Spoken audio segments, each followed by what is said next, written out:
we go. Hey everyone! One of the rules that make Fast, Furious, and Fun Savage Worlds even more fast and furious is something called quick encounters. These allow you to take a complex scenario, heavy duty encounter, and distill it down to just a couple of die rolls. And it's a lot of fun.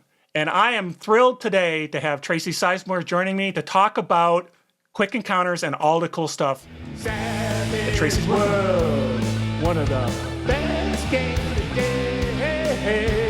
Hey everyone, it's Carl with Tabletop Tango. Look at the bubbles, do the stuff. Like I always say, look at the bubbles, do the stuff. And we would love to have your likes, subscribes, all that good stuff. But we're not here to talk about, the channel. We're here to talk to Tracy about a very cool rule and all the cool things that you're working on, that are coming down the pipe. And so I'm going to, step back and let you introduce yourself and let everybody know what you've been working on. Well, thank you, Carl. I'm Tracy Sizemore, and my big thing right now is I've done lots of stuff, but to go with the lead right now, Hancluster, my sci-fi setting, it's an sort of an optimistic sci-fi setting for Savage Worlds, is on backer kit right now, and we are fully funded, and we're going really strong. We've unlocked lots of stretch goals. And I hope to keep going with it. I'll talk about Hancluster a little bit more, I'm sure, but a little history of me. I was introduced to Savage Worlds by my friend Daryl Hayhurst, and Daryl works for Pinnacle now, and I've known Daryl since about the first grade. So a long time. Daryl and I have a history. And we're very close, and he has also been very instrumental in the development of the Hancluster. And I was introduced to the game by him, and then eventually played it, ran my first game for Shane several years ago, and then I started writing for Savage Worlds because I'm like, hey, I could write this for the Savage Explorer at the time, which was the periodical they did for a little while. And I did that, and I did Teen Crush, and then eventually Shane sort of conscripted me to do Holler with Tim Early, and that was great. It was a great experience, and I'm still working on Holler with Tim Early, so that there's still more to come with Holler. We're actively working on something right now. Oh. And then I did Pine Box Middle School with Shane and Ed and Scott Woodard. So I contributed to that. I developed it. I did all the layout for it, all the stuff. And then I had to stop. I had to stop saying yes to work for Pinnacle because I knew that at that point I needed to get Hancluster out. And so I started working all my free time on Hancluster. And so Hancluster, optimistic sci-fi, and I want to clarify because it seems like there's a lot of confusion about what I mean by that, what optimistic means. It means how the world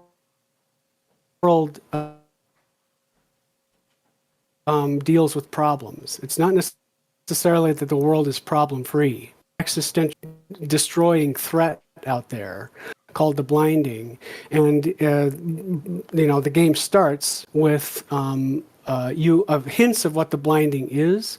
And basically, as it progresses, especially in the plot point campaign, which I've written, at the end of it, you're in a desperate, no-holds-barred situation trying to save all of human space from annihilation. And it gets complicated in how you do that in terms of there's only a few of you who are immune to the blinding and are immune to this effect. So you can only rely on a few people by the end. But that's part of the setting, is this sense of connection, the sense of collective consciousness, this sense of working together to solve the problem. And even when the worst happens, there's a sense that we can overcome. We can get past even this, and that's where the optimism in the campaign comes from. And the setting also starts out as a very pleasant place to live. It's a nice place to be, and you have to see that before things start to go south, so that you understand what you're fighting for. And that's what I mean by an optimistic sci-fi setting. But anyway, I'll let Carl talk or whatever you want, whatever else you want me to talk about. Well, no, I think I had a chance to look at the Jumpstart back and did a little video on it. Actually, I don't even know if you know, but there's Oh a no, lot I didn't know that. I did a little video I on should it. watch that. I really liked the kind of the ideas in there, and that it had a lot of unique kind of feel, especially like being able to instant communicate across the galaxy, just so everybody is Yes. still a party and they're together and they're working together, even though they might be far-flung reaches to solve a problem. There's a lot of little things like that Yes. that are just really kind of cool, and it shows that the thought you put into, like you said, optimistic as we can continue to work together. It's not like a horror thing where I'm separated from my friends and they don't know what's happening to me. I don't know what's happening. It's just a little thing, but it kind of resonated with me when I was going through it. So, right. And the thing is, the neat thing about it is, like, all that works. It's great. Like, X bonding is what you're talking about. This communication with among the party members, the PC party members are all X bonded together, so they can communicate across vast distances, any distance really, with any obstacles in between them. They can also, ghost travel is what it's called, which is send their X-ghosts, their semi-corporeal apparitions, to their friends, no matter what the obstacles are or distance is. And so that is a mechanical effect of that sense of connection, that sense of we are working together. So it's all sort of like vertically integrated, right? But also, there's that sense of all this works until it doesn't work. And the Hancluster can go horror if you really wanted to. oh, okay. Because you can stop. You can say. You can stop. You can. There are effects and things in the game that can prevent these things from working. And ultimately, you're still in space. Like, Hancluster does not mess around. If something breaks, you're still in the vacuum of space, and you've still got an emergency on your hands, right? Yeah. So when these things stop working, all of a sudden you are separated. All of a sudden you are all by yourself. And it really emphasizes the benefits of being able to communicate and be connected. So those are absolutely things that can happen in the Hancluster. So don't worry about if you want to do horror and you're looking at Hancluster, you can still do it. You can still do it. There's reasons why these things must stop working, and then you're still in space, And space is unforgiving. Use it as a... Yeah, it is. I try to use it as this is the exception to the rule. This is the exception that proves why what the power is of being connected. You know what I mean? And Yeah. I think that's what I mean by an optimistic setting. That's very cool. I love that. So we can continue to. I could probably talk forever on the product, and we should make sure that we return to it. But what do you say we talk about quick encounters? You know a lot about quick encounters. I do. I mean, I was around when Shane was working on Suede, and I was sort of part of the brain trust of it. Like, because he was working on it, I was friends with him. I'd see him all the time, and so I would be confused by the daily rule updates and all those things that you have to deal with as you're developing a game, right? But I pitched the idea to Shane of quick encounters based on his quick combat rules that he had written Right. as an extra on the Savage World for the Explorers edition.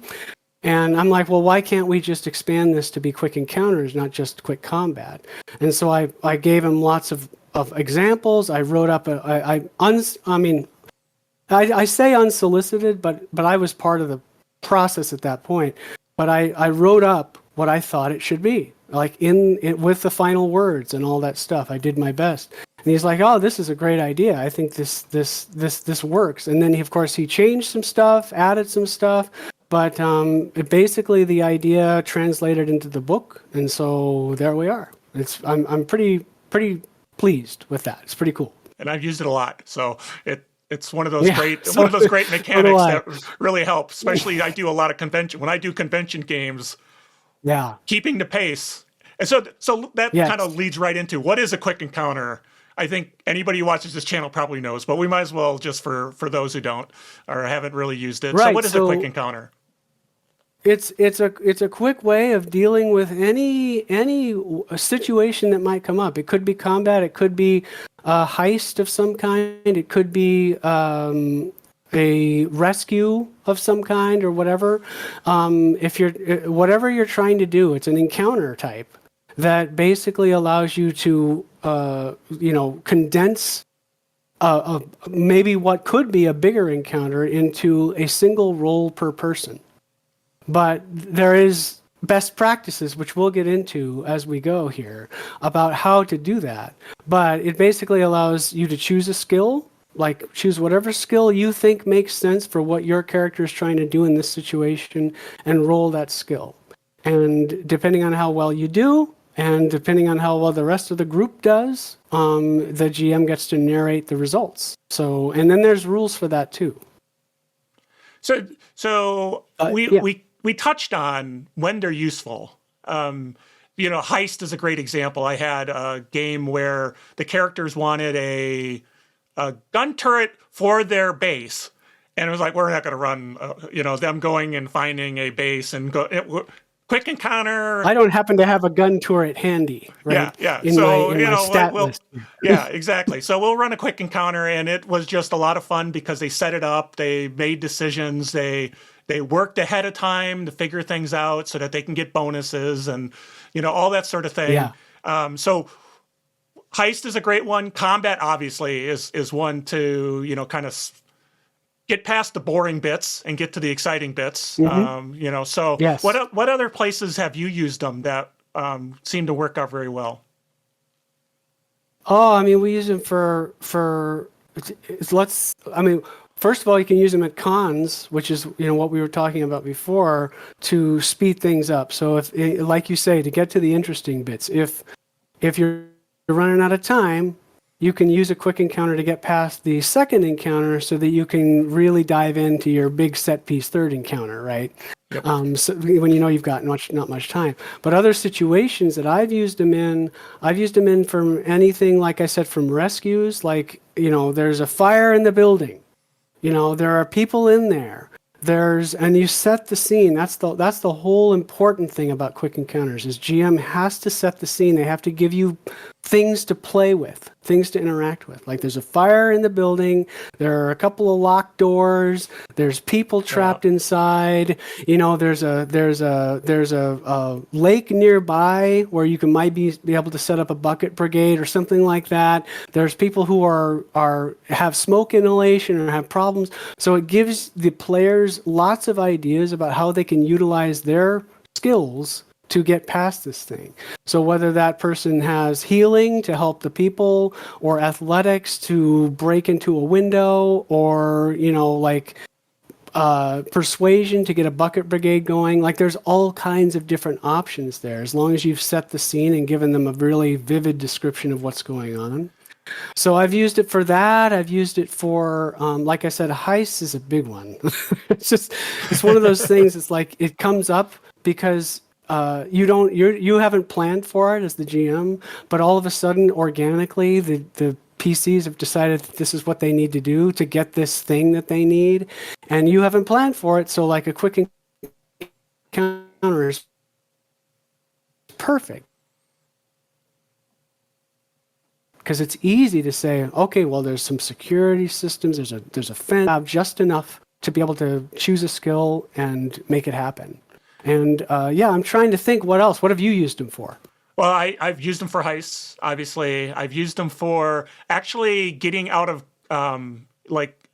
starship combat. Used it to kind of get past sort of everybody can, we've got gunners and and we're going to do a chase, and we're going to kind of cleaned up doing that so we didn't have to do a full chase.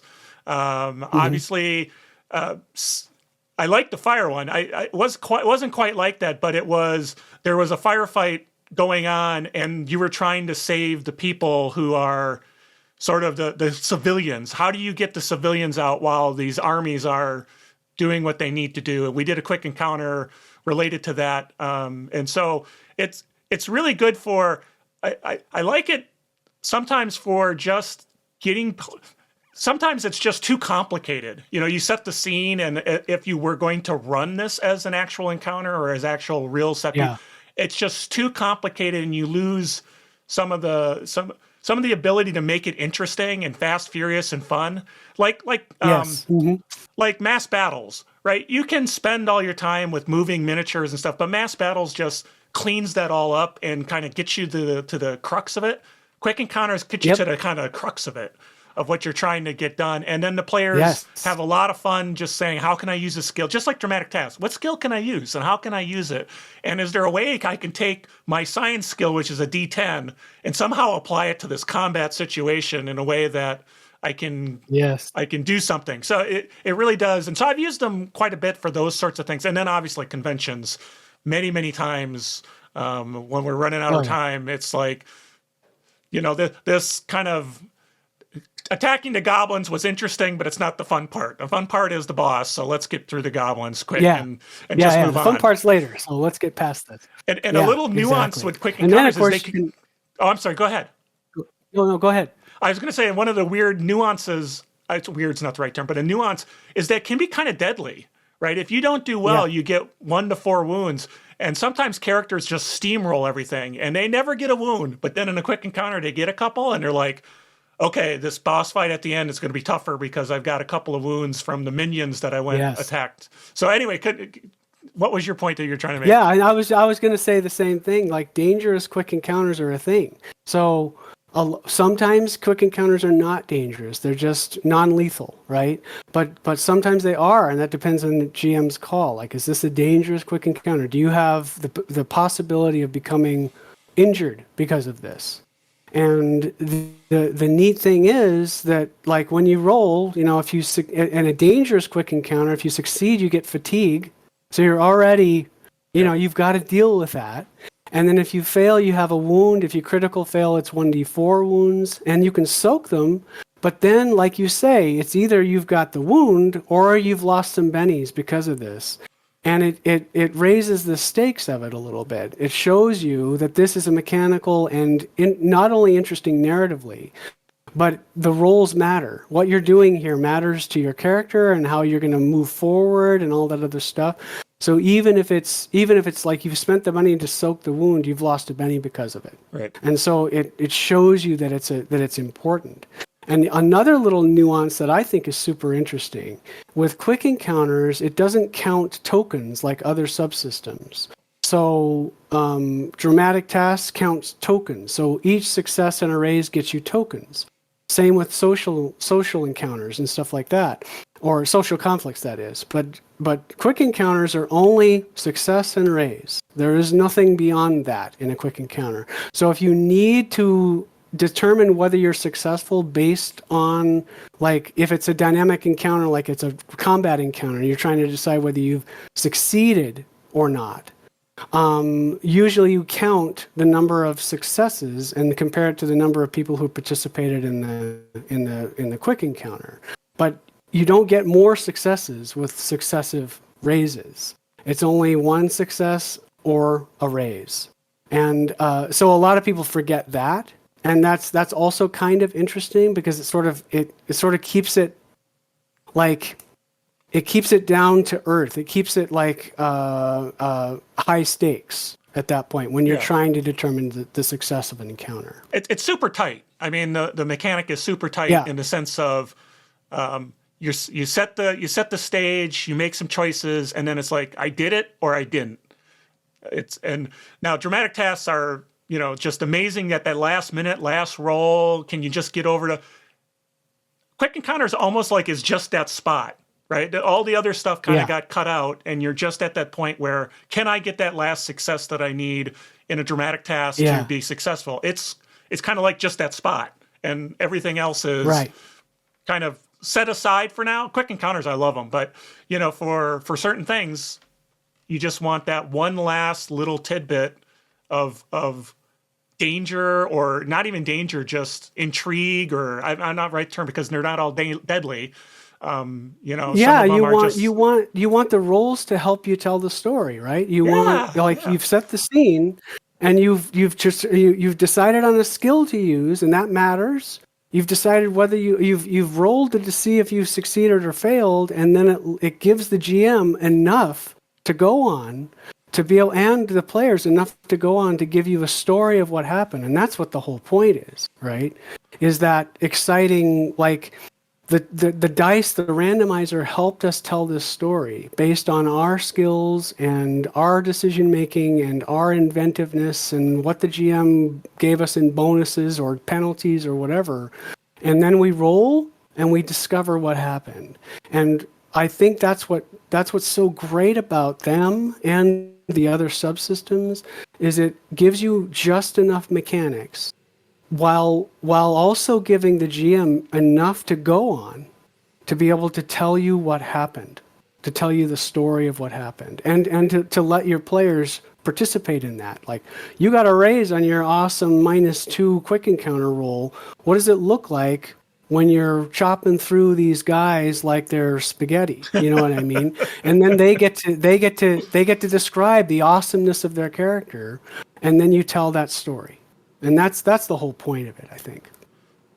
Very cool. Very cool. So, yeah, it just makes you think. You know, as the game master, you're in the problem department, and players are in the solution department, and it's like you can't boil it down to more essence than problem scene, the nature around the scene. Go for it.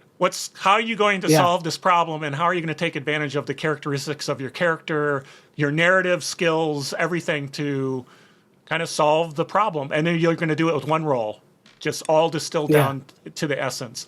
So we kind of alluded a little bit to things like best practices or pitfalls, or what are some of the things that, you know, very pointedly are some pitfalls that a GM can fall into or players can fall into. And then, of course, some, you know, best practices that you have, you know, running these for years and years. Yeah, I think, like, pitfall goes hand in hand with a best practice in what I'm about to say, which is, if you don't set the scene well enough, the players may not understand what they can do. Right? So I think it's important to be able to say, okay, here's the stockyard in Holler, right? It's guarded by a fence that's got razor wire on the top, and you've got some big boy or some company men on lookout towers or whatever, and you've got a main gate, and maybe you've got a back gate, but maybe you don't. Like, maybe you have them roll stealth to get something like some more intel on it or whatever, and then you help them set the scene with this. And then once they're ready to hit the go button, like I always say, and roll, then they have a good idea of what they're going to try to do, like what skill they're going to use, what tactic they're going to use. If you don't set the scene well enough, then they get confused and they get kind of lost. Like, well, I guess I'll just roll athletics because I don't know, you know. And that to me is a failure on my part, that I didn't set the scene well enough, and you don't understand what these skills do enough, so that I didn't help you, right? So I think that's both pitfall and best practice, is set the scene well, try to give the PCs what they need so that they can do their part, and then it'll help you do your part when it's time to, like, you know, put all this together and tell the story of what actually happened during this whatever encounter it was, right? And I think you're go ahead. No, I was just going to expound a little bit, because I think you hit, you know, a really important part, because sometimes as game masters, when you have just the general battle map and, you know, normal encounter, you kind of put it out there and you wait for the players to ask questions, and, you know, well, what about this? What about that? With a quick encounter, you need to really paint the picture really well so that they can understand what are the levers they can pull. And, you know, like you said, if they don't know there's a back gate, they don't know that they might be able to do something interesting with the back gate or use a skill in a particular way. The razor wire, that's an important part of knowing what. Otherwise, you spend a lot of time just, I'm going to use athletics to climb the fence. Aha, but it has razor wire. Did you think about, you know, I mean, you really want to set the stage it's enough that the players can really just Right. It interact allows them with to it. say, well, how do I get past the razor wire? Yeah. Yeah, yeah. And I'm trying to think what else. What other situations? I think that I'm trying to think of other pitfalls. Have you run into any pitfalls? I know I have some, but I can't think of them right now. Well, from a player perspective, I think the pitfall is, as a player, lean into it. Right? It's not maybe not a pitfall, but it's some of them don't get into the narrative, and so you lose some of the fun of it. Does become just a dice roll, and if Yeah. if you're a player, and we on this Yes. channel we talk about GMs and we talk about players, but as a player, lean into it and dive in feet first and say, yeah, here's what I'm going to do. I'm going to do something crazy to get over the razor wire with my code and athletics, because as opposed to, I'm just use athletics to get past it. Lean into it, have fun, because the quick encounter is the thing. It's not like a Yeah. little piece of, I move my character 6 inches and now I get to swing my sword. It is a big, it's a set piece in and of itself that has one roll, right? So- Yeah, yeah, or it could have multiple roles. You Or could it have could have multiple staged roles. Yep, staged yep. encounters, right? So it depends on how it goes. Like the first stage could be getting in. The second stage could be getting the thing that's inside. The third stage could be getting out. And depending on how getting in goes, that will change the set of the scene that the GM does in order to figure out what the second stage is, right? And so it could be multiple stages. But you're right. This is the thing. You're playing the game, right? This is not the we're waiting to play the game. This is we're playing the game. I've run entire sessions with just skill rolls and no combat at all. And I think that like you say, and this is a Savage Worlds thing, is players. I'm as a player, Savage Worlds is great because I just try to do I do risk reward, because Savage Worlds lends itself to high risk actions. Like it rewards you for trying to do the crazy thing. And because of acing die rolls, like you can do it. We just did at Shane's. We were playtesting Mad World for Lost Colony, and we had the big last fight. I don't want to spoil anything, but we're against Pestilence. We all know that. And my character is like, no, I'm swinging across this thing and I'm going straight to him. And the rest of my party think I'm insane. But I'm just like, no, trust me. This is going to work out. This is going to be fine. And I think it rewards that risk when you take it. And Savage Worlds especially, and a lot of players can be so character protective that they're not willing to take that risk. And that's where the fun is, I think. Oh, yeah, and that is tough for players, as kind of to pontificate a little bit. Sometimes it's tough for them to break out of newer players, break out of the not the cast dispersions, but the D&D mold, where it's like, you can do tests. You can support your friends. Mm-hmm. You can do crazy stuff, and it may work out. You can try to get the guy all flustered before you shoot him, and get a benefit or give him a penalty. And you can do all sorts of crazy stuff. You probably, when you swung into Pestilence, it's like, now he's like, what is this? And if you were doing that as a test, who the heck are you? Right? What are you doing here? Yeah. Right? It was a desperate situation, and desperate times call for desperate measures, and that's what I did, And our group is very, we don't play optimally all the time. No. But the beautiful part of Savage Worlds is when it gets tough, when things get really tough, and you start to play optimally, it can be really fun.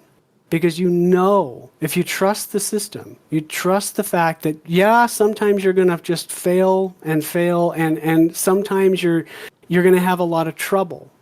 But that all it takes is one roll at the right time. And all of a sudden, the whole table's cheering, and you've done something super risky, and you're the hero because you tried. You tried. And that's what this is all about. Yeah. And I guess that's quick encounter, right? You you're trying something and we don't know what it is. It's all your character narrating what they're going to do and how they're going to do it, and leading to that role. So hey, Yes. so we've talked a little bit about already cool moments. Is there any other like awesome moment that you've had in a game where Quick Encounters was kind of involved that just kind of stands out in your mind that says, "Boy, that was the coolest thing I've ever seen in my life"?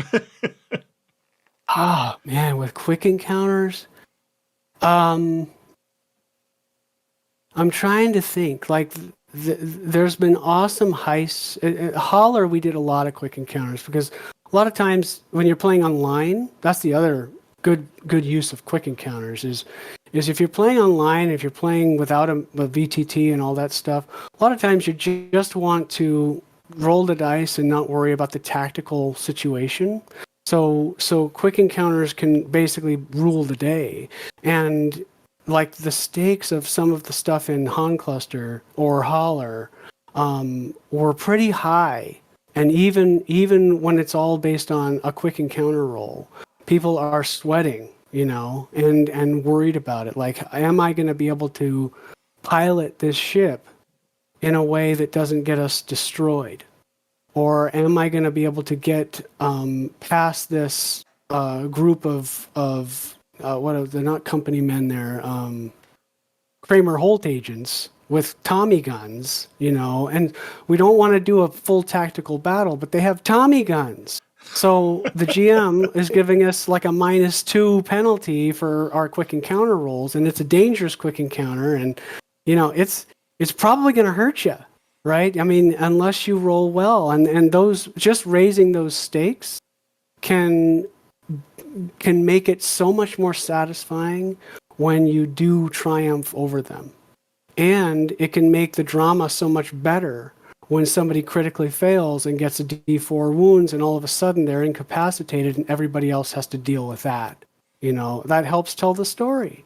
And that has all happened in Quick Encounters, at least with us, Yeah, one of my favorites was actually not a heist. It wasn't like a combat one.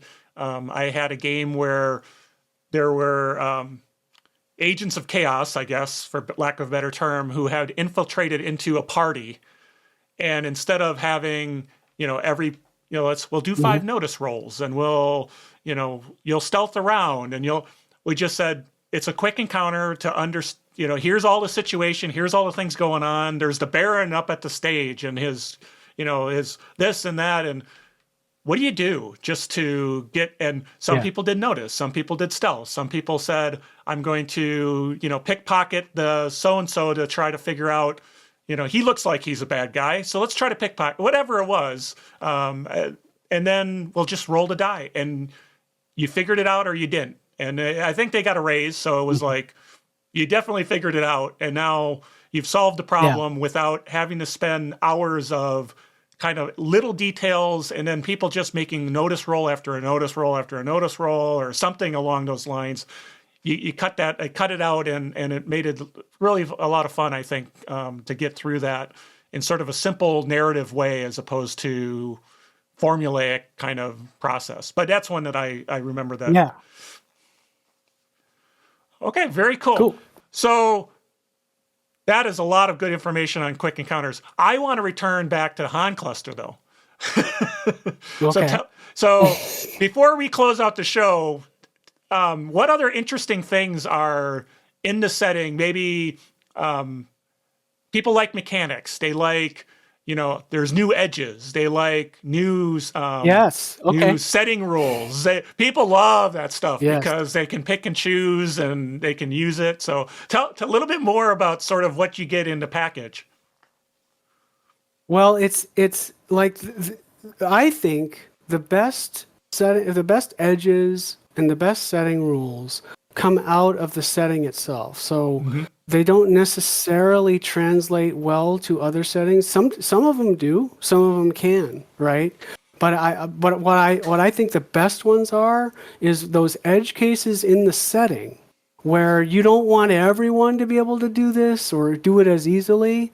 So there's an edge for that. like all of a sudden you can do it easily because you have the edge to be able to do that. Yep. And in Hancluster, there's a lot of stuff that revolves around what we talked about before, that whole X-ghost and X-bonding thing and the transhuman abilities that are associated with those things. So normally, for example, if you're a detached X-ghost in the Hancluster, if you've detached your X-ghost from your body, you're semi-corporeal, and you have a interaction penalty with anything that's physical. So it's not just like you can go anywhere and do anything. You can, but if you're interacting with something physical, without an X-ghost, something that's ghostless is what I call it, you're going to have a -2 to interact with it. That could be anything from an electronic lock that you're trying to pick, or to a keyboard you're trying to interface with under pressure, like something that you need to do fast, or operating a mechanical weapon, like something that's ghostless, right? You're going to have a -2 to interact with that thing. So if you're shooting a gun that's not an X weapon, you're going to have a -2 penalty to your shooting roll. So there are edges, of course, that mitigate these kinds of things. And then same with damage. So if you're shooting a physical weapon at a ghosted target, you have a -4 damage to that target. Okay. But there are edges like Ghost Hunter that reduce that, and improve Ghost Hunter that eliminate it, right? And there are agile ghosts that actually allow you to ignore that interaction penalty. And there are things like the tangible power, which a next diver, which is one of the arcane backgrounds, can do, or the tangible power, which basically allows you to turn an X-ghost tangible for a limited amount of time. So that there's good and bad to that. One is that X-ghost now doesn't have interaction penalties. Right. The bad part is that X-ghost is going to be hurt normally by physical weapons, right? So it can be used against enemies or friends. And those are things that are very specific to the setting and what the setting offers. There's also a couple of others, like Homebody, which I really like, which is you've grown up on a specific planet, and you are ignorant of what's beyond your planet. So anytime you leave your planet and have to roll common, and this stacks with Clueless. Anytime you leave your home planet and have to roll about common knowledge on something that's not related to your home planet, you get a it's a penalty. I can't remember what it is. I think it's a penalty. But the neat thing is it has to do with anything that's outside of the gazetteer of your home planet. So, if anything to do with that, you have this penalty. There's Planetary Survivalist, which also stacks with what is it in the Woodsman the main book. So that gives you a free reroll on survival when you are on these particularly dangerous planets, So little things like that. There's also like the next skill is a core skill in the Hancluster, and it's a limiting skill for anything to do with next technology. So if you're trying to repair a linked machine, for example, you'd be limited by the next skill. So, but since it's a core skill, there's a hindrance that allows you to say, it's not a core skill for me. Like, I'm not as good at this as others. There's also a hindrance about Draxilists. So there are these things called Draxels, which are basically mostly implanted in people's hips, but can be anywhere, can be on a piece of jewelry or whatever. But they're integral to the setting. Like 99.99% of people have one because they use them to interstellar communicate when they don't have X-bonds.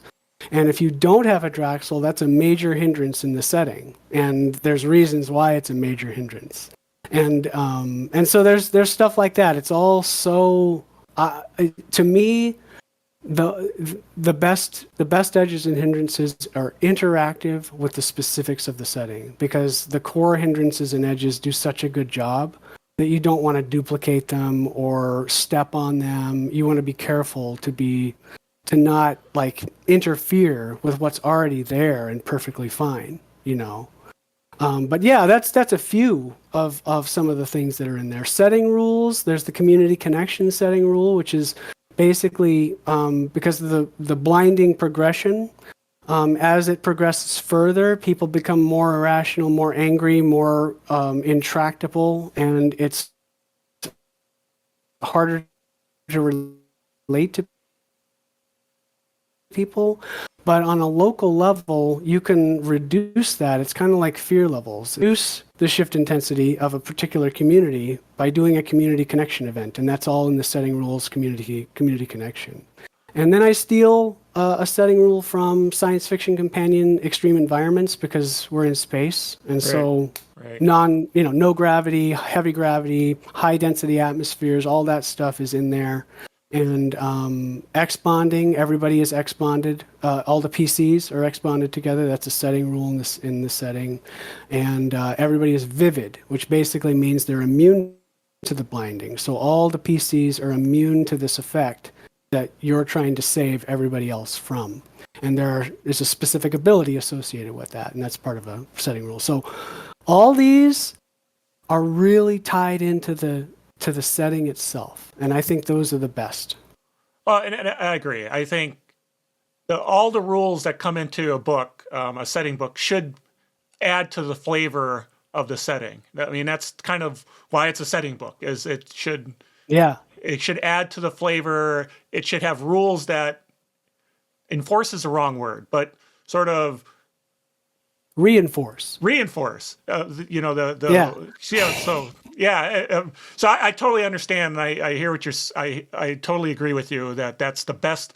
The best setting is one that's not just trying to have 50 new edges where if you kind of peel off the veneer, it looks a little bit like that could have just been phobia, in the hindrance section. Yeah, it could have been phobia. It could have been just, the habit hindrance, and the thing is, and what I do, and I did this in Holler, I think I did it in Pine Box too, and I've done it in Hancluster. I say, well, here are the common Savage Worlds hindrances and edges, and how they apply in the Hancluster. Right.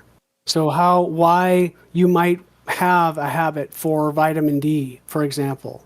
Whereas if you're on a dark planet, which doesn't have a whole lot of sunlight, you might have a habit for vitamin D where you'd have to supplement yourself every 24 hours or you get fatigue, right? That's already in the book. It's already core.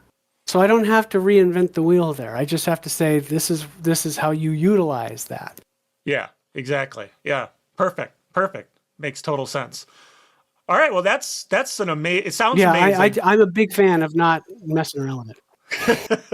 Well, I haven't really done not messing around with what's already there. I did my own personal setting, and I only had 4 new edges and 2 new hindrances because it was a buddy cop thing, and there's a lot of good stuff that's already perfectly applicable to a buddy cop kind of situation. So yeah, it's really cool. I think that's really smart. I really do. If you don't need to overdo it, you do what you need. And I know that there are people who really do want to go overboard with all kinds of new edges and hindrances, and that really often end up stepping on what's already existing and interfering with, and it gets confusing and all that. And I think it's best to have fewer and have the ones that are there really be good and really matter, Yeah. And if you find your players are saying, should I take this one or this one? They seem like, what's the difference? And they give me the same benefit. Well, Game Master, what should I take? I don't know what I should take. Then we probably should have pruned it a little bit there. All right, well, awesome. I'm very excited for what you've got going on, and I am thrilled that you came on and talked this. You've done so much stuff in the biz, as they say. And it was really great that you came on, talked about what you're working on, gave some insight into quick encounters that people may not have had. Really kind of, I think we sold it. If you haven't been using it, I think we sold it. And I really appreciate you coming on again. And I'll just say to the audience, take a look at it's backer kit, right? You said? Yeah, it's on backer kit, and it's all over Facebook. You can go to just Hancluster.com, and there's a banner there that takes you to the backer kit. Hancluster.com is the website. The website also has a whole bunch of history.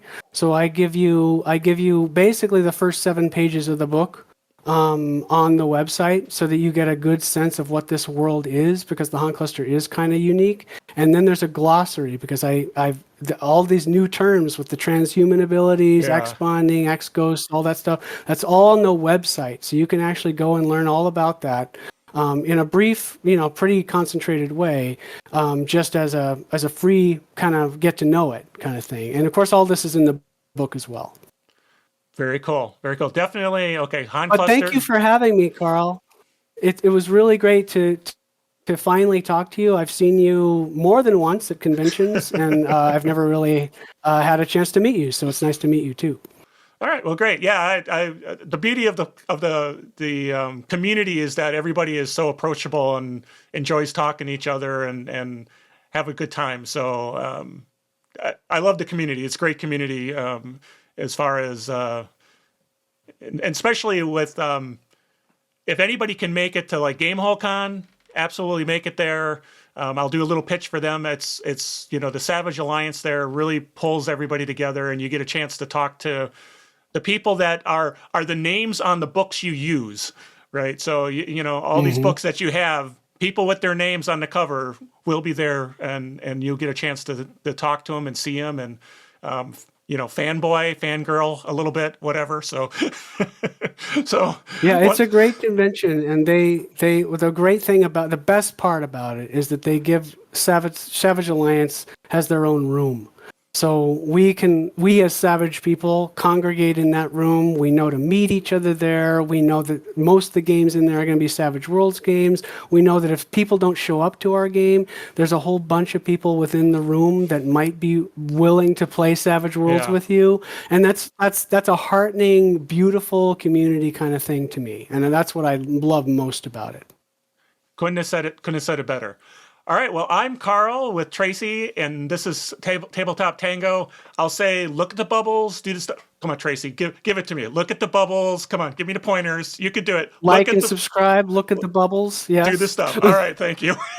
Sorry, I try to get people to do that. That's like my thing. So once again, thanks again for being here. Thanks, everybody, for watching, and we will catch you in the next video. Bye now. Savage World, one of the best games today. Savage World, Penny enhance my